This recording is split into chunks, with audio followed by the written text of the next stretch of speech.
Boa noite, pessoal. Boa noite, Aldair. Boa noite, Adriana Varenga. Olá, Dona Edith, Milton. Olá, Silvano. Boa noite. Lídia, boa noite, seja bem-vinda. Boa noite, Amanda.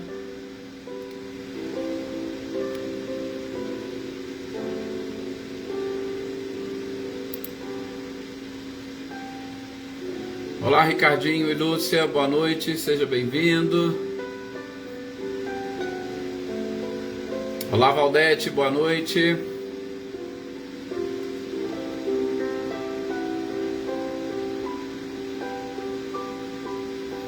Olá, Selma. Maria das Graças, boa noite, seja bem-vinda.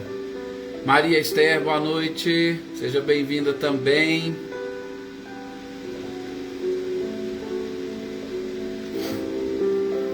Adriana Dantas, boa noite.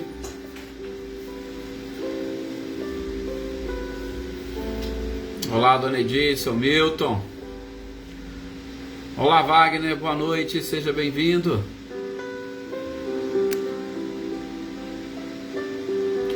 Olá, João Gabriel, boa noite, seja bem-vindo. Com certeza, daí, ele iluminará o nosso estudo, nos ajudará a clarear a nossa mente para a gente receber essas informações com muito carinho. Boa noite, Natália, seja bem-vinda.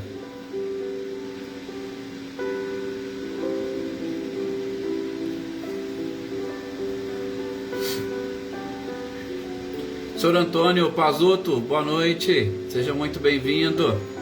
Olá, Rita, boa noite. Um abraço para o nosso querido Dimas aí, Rita, pelo aniversário dele.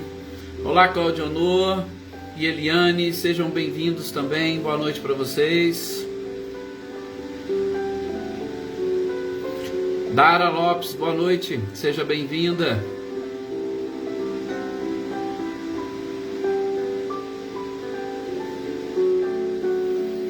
Adriana Valério, boa noite, seja bem-vinda também. Leopoldina Fernandes, boa noite. Josi, Anne, boa noite para você também, seja muito bem-vinda. Olá, Célia, boa noite. Cecília e Reinaldo, boa noite para vocês. Flávia Andréia, boa noite, seja muito bem-vinda. E vamos iniciar agora nesse instante. Ibrahim Mauad, boa noite, Ibrahim, lá de Aracaju. Seja muito bem-vindo a esses nossos estudos. É um prazer tê-lo aqui conosco. Primeira vez que eu vejo, pelo menos, se manifestando. Fica aqui já o nosso convite para você participar conosco todos os dias, de segunda a sexta. Essa leitura e estudo que nós fazemos das obras de Allan Kardec. Olá, Elaine, boa noite. Seja muito bem-vinda. Gente, vamos então agora nesse instante iniciarmos a nossa prece. Fazemos a nossa prece, né? Que nada mais é do que aquele pedido de permissão ao nosso mestre amado e querido Jesus, a espiritualidade, para nós iniciarmos essa leitura e estudo da noite de hoje. Boa noite também, Joyce Kelly, boa noite, Sr. Luiz Alberto, boa noite, Simone Cordeiro. Então que nós possamos agora nesse instante, com os nossos pensamentos elevados, visualizar a presença do nosso mestre amado e querido Jesus envolvendo todo o nosso planeta, e da luz que advém da sua figura excelsa, que nós possamos visualizar aquele faixo que desce exatamente sobre nós, sobre o nosso lar e sobre a nossa família. Imaginem Jesus envolvendo este planeta no seu abraço amoroso, e essas luzes penetrando cada um de nós, o nosso próprio lar e as pessoas que fazem parte da nossa existência. E que essa luz, queridos companheiros, nós temos o compromisso e a obrigação de fazer com que ela também se espalhe pelos demais seres que não conseguem perceber e sentir a luz do Cristo diretamente em si. Muitos dos nossos irmãos necessitam do nosso apoio, da nossa prece, da nossa oração, servindo assim como ponte desta mesma luz do Cristo, para que eles consigam também ver e enxergar, assim como nós, e sobretudo, experimentar a paz e a tranquilidade, a suavidade com que a luz do Cristo penetra em nós e nos auxilia nessa trajetória, nesta caminhada rumo à nossa evolução. A paz, como já dizem alguns, não é um objetivo, não é uma meta. A paz é a forma com que nós caminhamos para atingir a felicidade e a perfeição. Que nós possamos experimentar a cada dia essa paz, tendo a nossa estrada iluminada pela luz, pelo conhecimento e pelo amor do Cristo. E sobretudo, nos nossos estudos, que nós consigamos, com toda esta claridade, enxergar dentro da própria alma tudo aquilo que nós precisamos modificar, alterar, transformar ou reformar, para que nós caminhemos de uma forma mais lúcida e mais rápida para esta felicidade que todos gostaríamos de experimentar. Que assim seja. Realmente é o que nós desejamos, que todos vocês estejam e permaneçam em paz. Olá, Maê, boa noite para você, seja bem-vinda. Olá, Leda, Adriano, Paulino, nosso querido companheiro de Monte Santo, muito bem-vindo e muita paz a todos nós. Meus queridos companheiros, hoje nós vamos dar sequência à nossa leitura e estudo do livro O Céu e o Inferno, ou a Justiça Divina segundo os princípios da própria doutrina espírita. Boa noite, Luísa Nalim. E nós estamos, com certeza, nós terminaremos hoje de ver os exemplos, as comunicações, as mensagens que os espíritos sofredores nos trouxeram e que Kardec elencou neste livro fantástico, e onde nós estamos aprendendo, sobretudo através do exemplo e do testemunho de pessoas que, do lado de lá, voltaram para relatar a nós, muitas das vezes, a sua felicidade, como aconteceu com os espíritos felizes, ou o seu sofrimento, como está acontecendo com os espíritos sofredores, assim como veremos na sequência aqueles que desencarnam na condição de suicida, porque estes exemplos são de extrema importância para nós nos pautarmos neste momento em que aqui caminhamos e sobretudo no momento de transição planetária. Este evento que hoje com certeza atinge o mundo todo. Não existe essa ou aquela nação que não esteja passando por esses momentos, por essas dificuldades. É um evento que demonstra que nós estamos efetivamente num momento de transição e de transição planetária. Só que a transição planetária, nós não podemos esquecer aquilo que nós estudamos no Evangelho segundo o Espiritismo. O planeta apenas se transforma quando cada uma das suas criaturas também se transformam. O único detalhe é que está chegando a nossa última hora, ou seja, a última oportunidade que está sendo concedida para a humanidade, para que este processo de transformação ocorra imediatamente, para que nós tenhamos a oportunidade de permanecermos nesta casa que nos acolheu e nos acolheu de uma forma fantástica. Portanto, que nós possamos e consigamos assimilar estes exemplos e essas informações e irmos nos transformando de alguma forma. Realmente, Wagner, essa pandemia está nos ensinando e muito. Boa noite aqui para Marcileia e para todos os seus compartilhamentos. Sejam bem-vindos, Guilherme, Luciano. Bom, um dos espíritos que nós vamos ver hoje, e através de uma comunicação muito simples e rápida, é François Riquier. Mais uma vez, para aqueles que estão chegando, gente, não domino, não conheço a língua francesa. Então, estou falando aqui de acordo com como eu, se eu fosse ler. Nós estamos fazendo uma leitura e estudo, tá? Então, por favor, não se apeguem muito a essas questões de pronúncias. Mas o que esse espírito, ele nos trouxe? Quais são as informações que, através da comunicação mediúnica, ele nos apresenta? Primeiramente, o Kardec já vai logo explicando que esse espírito era o espírito de um velho avarento.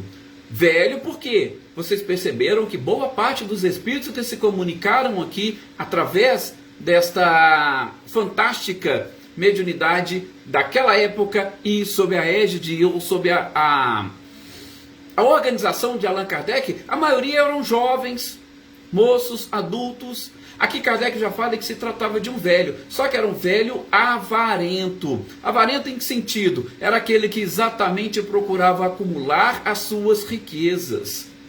Ele era, inclusive, uma pessoa popular pelo seu próprio jeito de ser. Só que, exatamente com essa preocupação de acumular bens e não distribuir e não dividir com ninguém, ele morreu solteirão. Morreu solteirão e, como a nossa legislação prevê, toda a sua fortuna foi dividida entre os seus parentes colaterais. Só que tem uma peculiaridade que Kardec fala, que uma pessoa que foi inclusive uma inquilina sua, ela tinha uma filha que sofria de catalepsia. E a gente sabe que a catalepsia, tá? Nós já vimos alguma coisa muito rapidamente sobre isso, mas a gente ainda vai ver mais uns trechinhos lá no Livro dos Espíritos, onde Kardec traz exatamente essas informações sobre a epilepsia e a catalepsia. Ela tinha uma sensibilidade e ela viu e percebeu este senhor que queria exatamente falar com a mãe dela, porque ela tinha sido inquilina, talvez uma das poucas afeições ou uma das poucas pessoas a quem este velho avarento se ligou. E aí, logicamente, depois ele vem e se comunica, tá? Por quê? Porque ela teve a oportunidade de apresentar essa pessoa, ele se comunica e reclamava através da comunicação o dinheiro que os seus familiares estavam repartindo e dividindo entre eles. Ele viu que as pessoas estavam vendendo os seus bens, as suas propriedades. E o pior é que ele disse que estava ali e ninguém estava vendo ele, todo mundo estava ignorando ele. E ele tentando chamar a atenção e ninguém o via.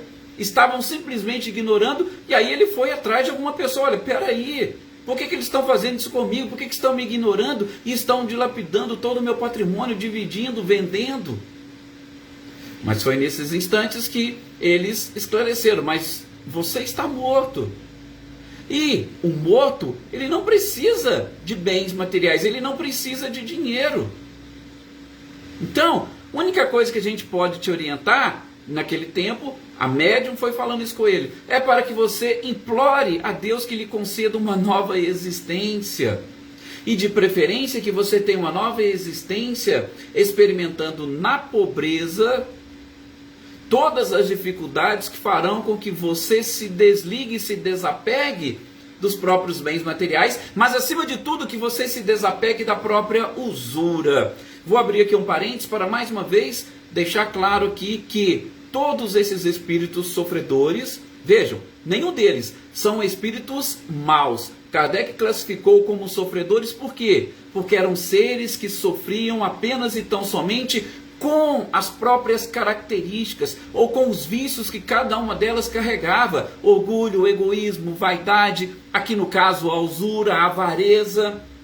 Então, chamando a atenção para isso, e orientaram ele dessa forma. Então, você pede a Deus uma nova existência para que você, como quem estava esclarecendo não era pessoa que tinha um domínio e principalmente que tinha o conhecimento para uma doutrinação perfeita, ela foi falando assim, e ele foi respondendo: não, que pobreza, eu não posso viver na pobreza de jeito nenhum, eu já estou acostumado com esse tipo de vida, eu quero o meu dinheiro, eu preciso é do meu dinheiro, e outra, eu não preciso de outra existência, por quê? Porque eu estou vivo.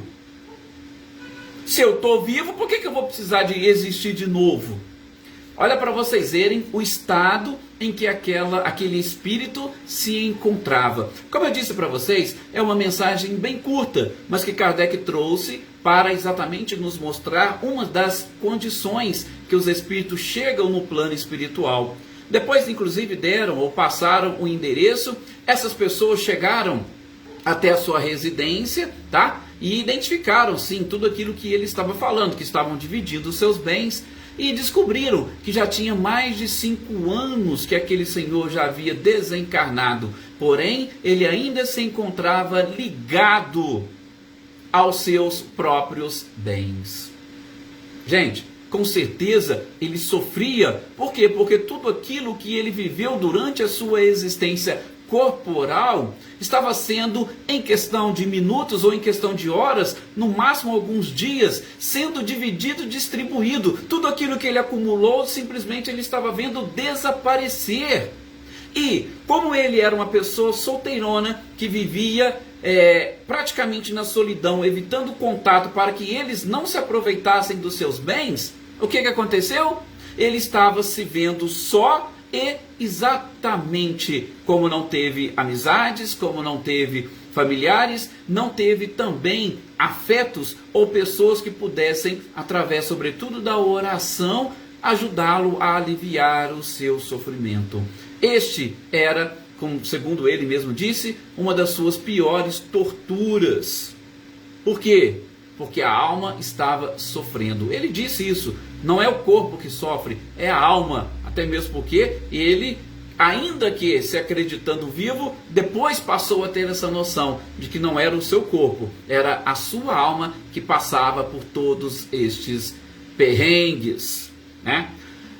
É uma mensagem, repito para vocês, muito curta, mas mais uma vez mostrando o tipo de sofrimento. Vocês viram que em outros casos, essas comunicações aconteciam num período mais curto entre a morte da pessoa e a comunicação propriamente dita. Esse senhor, ele levou 5 anos para poder despertar. Ele gastou 5 anos, depois de desencarnado, para se aproximar daquela menina e, a partir dali, a mãe, ela avisou para a mãe quem ele era, e aí eles foram, de uma certa forma, em busca de ajuda e socorro para ele. Ele viveu só, com medo das pessoas levarem os seus bens, e durante todo este tempo, ele continuou só, sofrendo com toda aquela situação.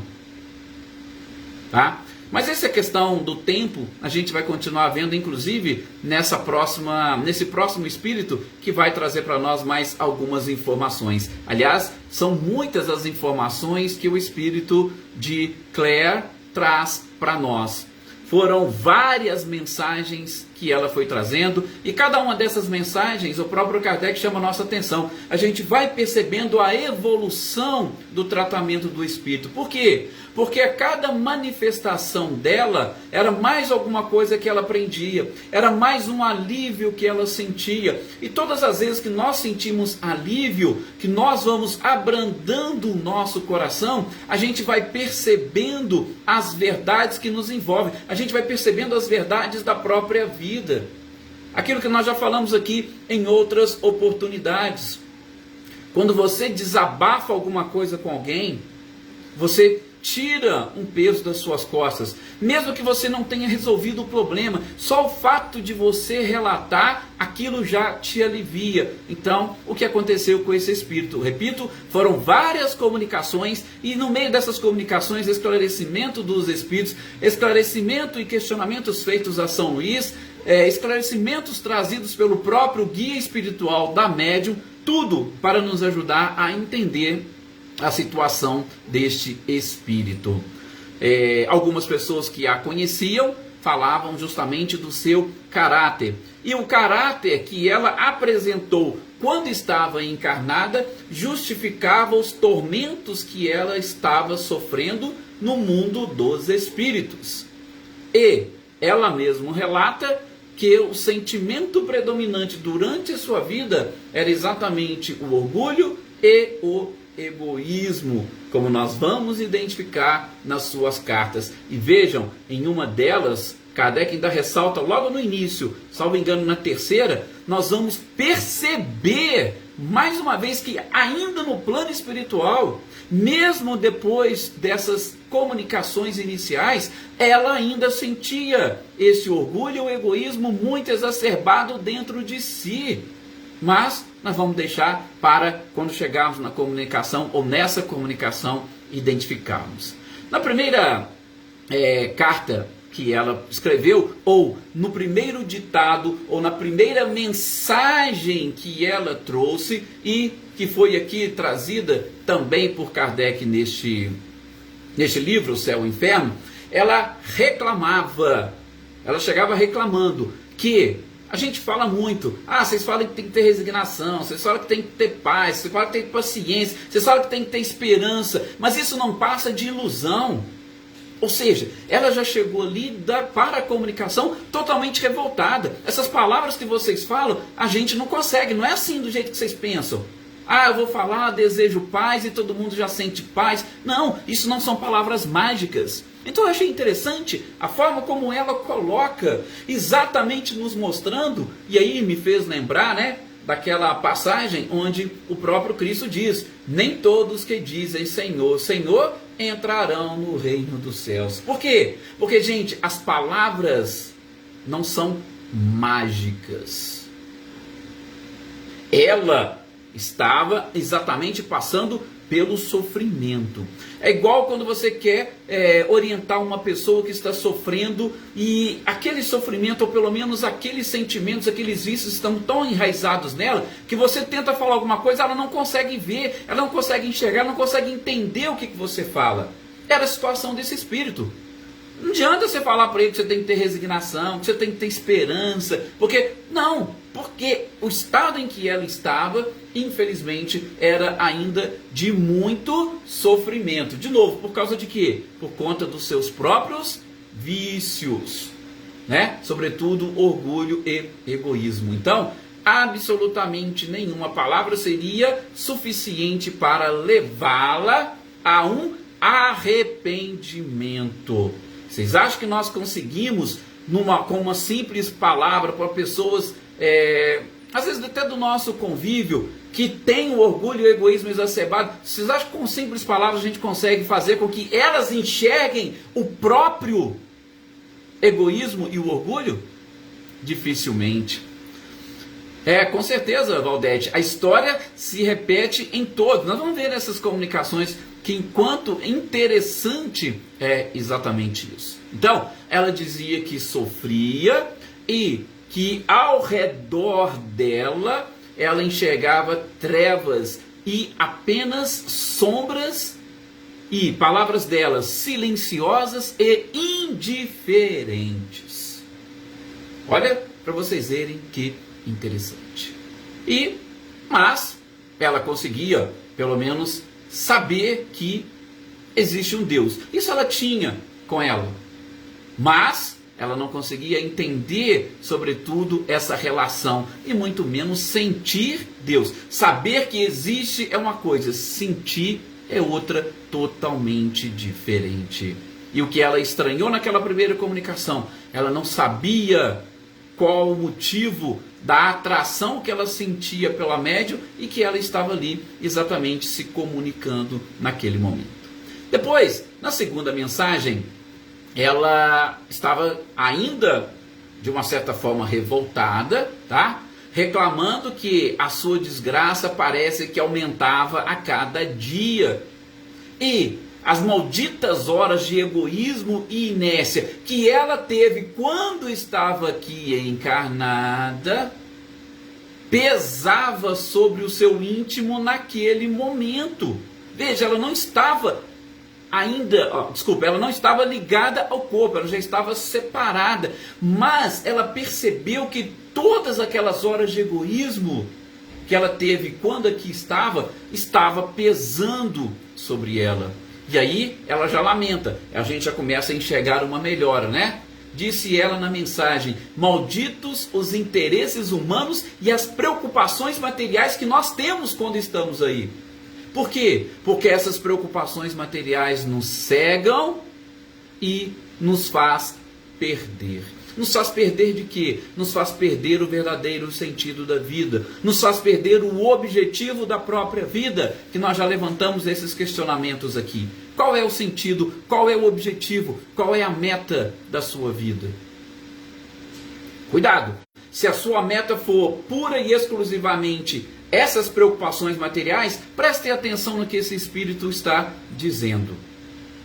Agora, se você tiver metas espirituais, aí pode continuar nesse caminho e buscando. Por quê? Porque esses relatos vão exatamente nos trazendo esta certeza. Bom, ela continua exatamente explicando, já ainda, né, nessa segunda mensagem, tá?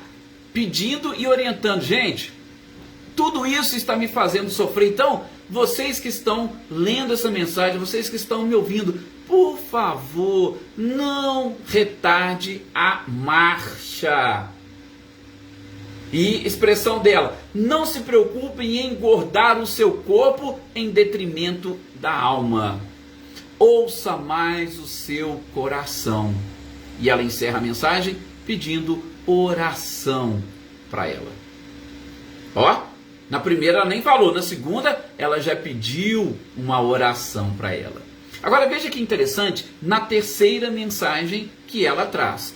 O Kardec não fala aqui qual é o distanciamento entre uma mensagem e outra, tá? Por isso que eu também acho que não é relevante. Ele simplesmente vai trazendo a evolução desse espírito em cada uma dessas comunicações.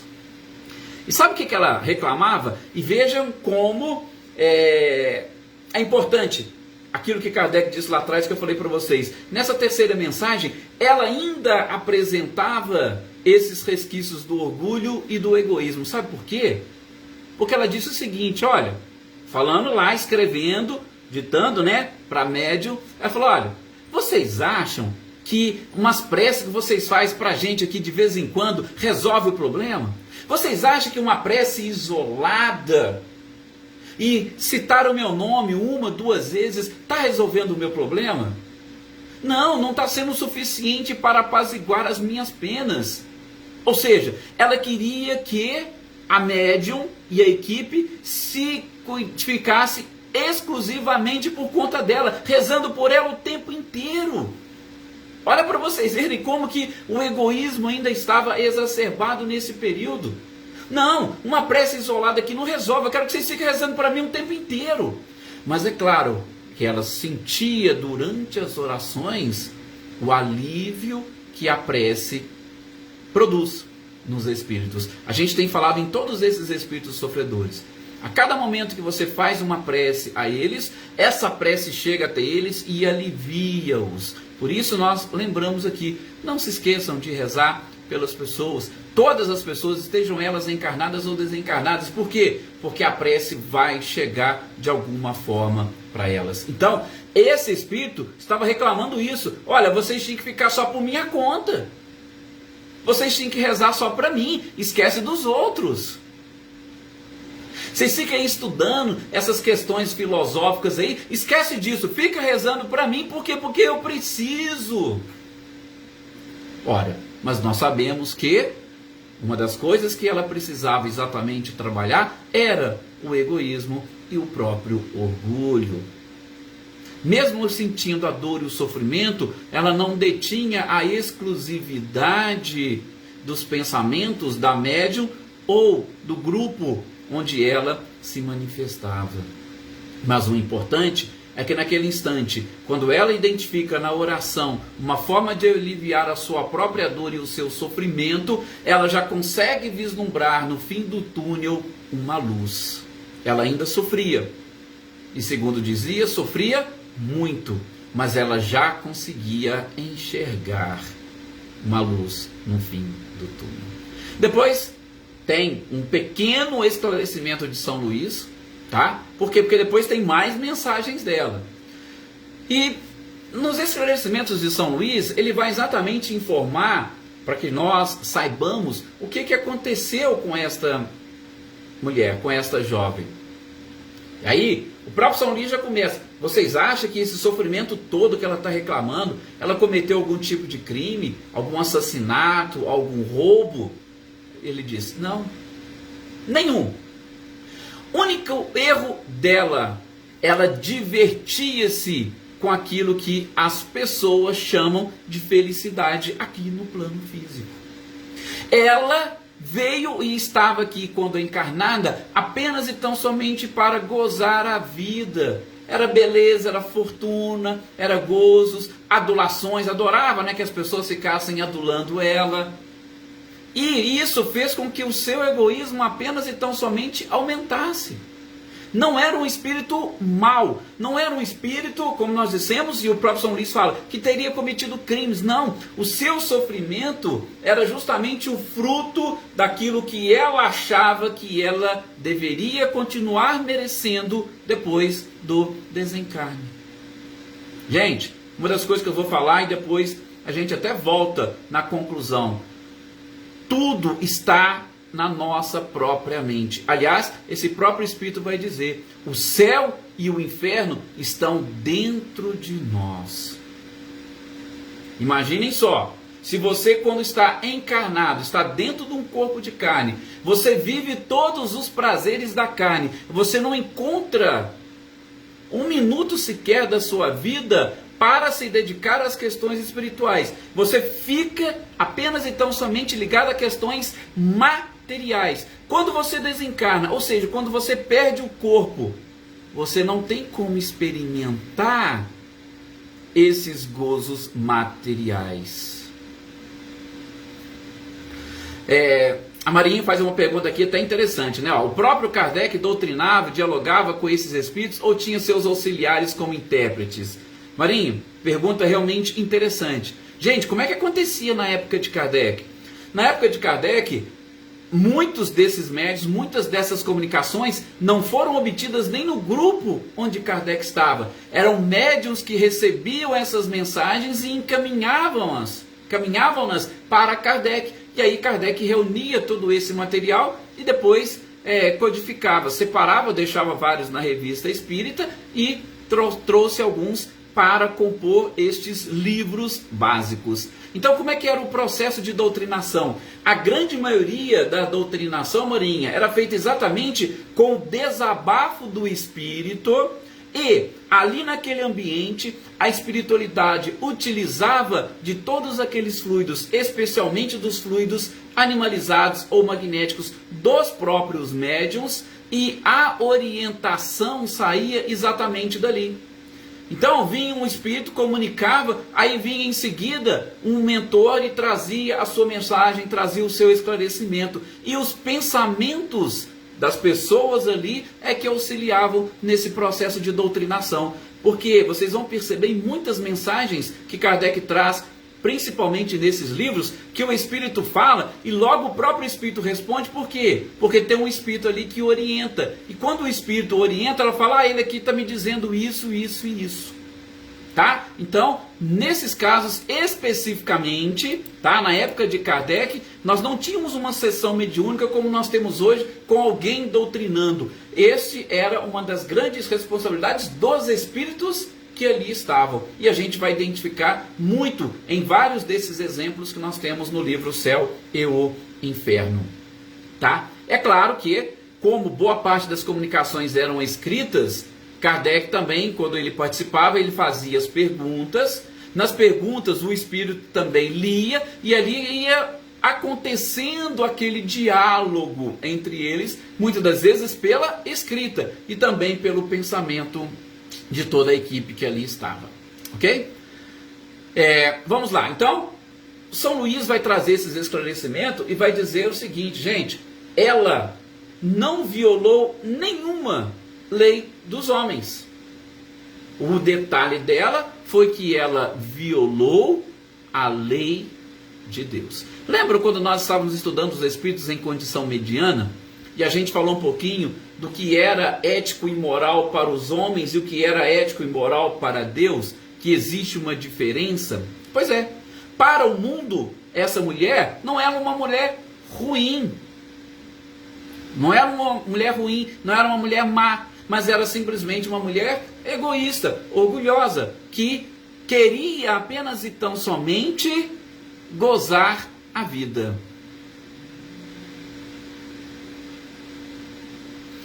Ah, tá, não, Kardec confirmava com a espiritualidade, por quê? Porque estavam todos ali. E o objetivo principal de Kardec, Marinha, só respondendo aqui o seu comentário, era exatamente a codificação da doutrina. Então, eles trabalhavam juntos. E como Kardec era um bom senso encarnado, ele pegava todas as comunicações e ele conseguia com muita tranquilidade tirar dali todas as informações. Diferente de nós que às vezes precisamos ler, precisamos de alguém nos esclarecer, precisamos às vezes de alguém exemplificar, né? Nós temos ainda um pouco de dificuldade. Kardec não tinha muita facilidade, porque ele, inclusive, ele lia, tinha comunicação, ele ia atrás das informações, ele ia atrás dos livros que traziam algumas para exatamente codificar e trazer, deixar esses esclarecimentos para nós. Por isso que o trabalho de Kardec foi realmente fantástico. Bom, na sequência, ou nesses esclarecimentos de São Luís, ele inclusive diz que, como no período em que ela estava encarnada, ela não tinha preocupação com ninguém, a preocupação era apenas e tão somente com ela. Agora, no plano espiritual, ela estava experimentando aquele egoísmo que ela tinha quando encarnada, aquela, de uma certa forma, né, o fato de se colocar no centro de tudo e de todos. Agora ela estava lá, no centro, só que não tinha ninguém à sua volta. Não tinha absolutamente ninguém para ficar adulando, não tinha ninguém para ficar elogiando, porque ela viveu uma vida material. Agora, como espírito, quem que estava vendo-a? Quem que estava enxergando? Ninguém. Então, olha só o cuidado quando a gente deixa, e aí é até interessante que São Luís ainda coloca nessa sua resposta que ela esqueceu da caridade primária, da virtude primária, que é exatamente a caridade. Porque quando você faz alguma coisa para o outro tende a fazer alguma coisa para você. Quando você esquece completamente o outro, você retornando à parte espiritual, não tem outro algum para se preocupar contigo. E este era o seu principal inferno. Olha para vocês verem que coisa realmente interessante. O egoísmo é o oposto dessa própria caridade que nós estamos aprendendo e que nós precisamos, sobretudo, praticar. Então, enquanto o egoísmo foi a alegria dela na terra, no plano espiritual, representa exatamente o seu demônio. Ela não tinha nenhum obsessor, não tinha espíritos que ficavam em cima dela, obsediando-a ou atormentando-a. Não. O demônio dela era o seu próprio egoísmo.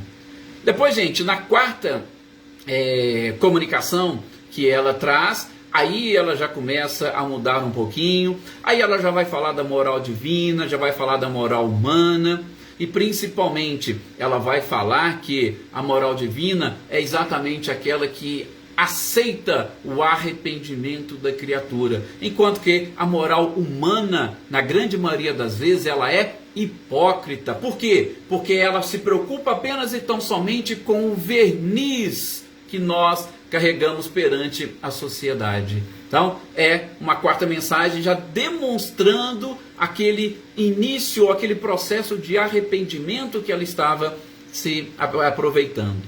Depois, na quinta, ela já vai se dizer mais tranquila, calma, resignada. Veja, Marinha, diversas vezes que ela vem, traz sua mensagem, em contato com o médium, ela sente aquele alívio, ela relata e ela é orientada pela espiritualidade ali mesmo, sem a necessidade de um processo de doutrinação como nós conhecemos hoje, principalmente pela psicofonia, porque Kardec utilizou muito mais a psicografia naquela época, tá? Então, aí nessa quinta mensagem ela já está muito mais tranquila, ela já se sente mais calma, mais resignada. Lembra, naquela primeira ela falou resignação, e isso aí não adianta não, isso aí vocês nem sabem o que vocês estão falando. Para quem está sofrendo, essas palavras não resolvem nada. Agora não, ela já fala que já se sente calma, resignada, ela já foi de uma certa forma orientada. Vocês vê, na mensagem que São Luís escreveu, ela participou e ela leu, e ela percebeu que aquilo ali era fruto do que ela havia plantado e semeado quando estava aqui encarnada. E para vocês verem como é que é essa ideia do arrependimento, ela fala no finalzinho dessa quinta mensagem que ela ainda rastejava mas ela não o odiava mais e pediu mais uma vez: orem sempre por mim. Depois tem uma sexta comunicação mediúnica dela, uma mensagem dela, e nessa mensagem ela vai se voltar ao seu marido, porque ela era casada, só que o marido já havia desencarnado. E ela relata um pouquinho da situação que ele estava experimentando no plano espiritual, que ele estava bem pior do que ela. Por quê? Porque ele teve uma vida muito mais sensual, teve muito mais experiências nessa parte, e o local onde ele se encontrava era um local ainda com mais dor, mais sofrimento, e que levaria um pouco mais de tempo para ele sair daquela situação. É um pouco diferente do caso dela. Então, ele, além do egoísmo, do orgulho, ainda tinha essa sensualidade exacerbada. Ele não conseguiu aprender amor e amizade enquanto estava encarnado. E no plano espiritual, ele estava experimentando essas situações. Ele estava experimentando este sofrimento. Tem mais um trechinho para a gente fechar aqui, mas eu vou deixar para o nosso próximo programa. Onde ela vai explicar. Para vocês terem uma ideia, ela não conseguiu nem terminar de relatar como o marido dela se encontrava. O próprio guia da média de São Luís que vão complementar a mensagem. Mas aí a gente volta a falar sobre isso no nosso próximo programa. É só um trechinho que está faltando para a gente fechar. E no próximo a gente já inicia algo sobre os espíritos que desencarnam como suicidas. Aí nós já vamos adentrar num outro tipo diferente de sofrimento. Vejam, espíritos felizes, depois espíritos em condição mediana, moral dos homens, moral de Deus. Depois espíritos sofredores, não eram espíritos maus, mas espíritos que viveram muito mais os prazeres da carne, orgulho e egoísmo acima de tudo. Na próxima, espíritos suicidas. E aí nós já temos questões mais delicadas para trabalharmos. E assim, sucessivamente, nós vamos vendo todos esses exemplos que Kardec nos apresenta. Muita paz a todos, excelente noite para vocês, até o nosso próximo encontro.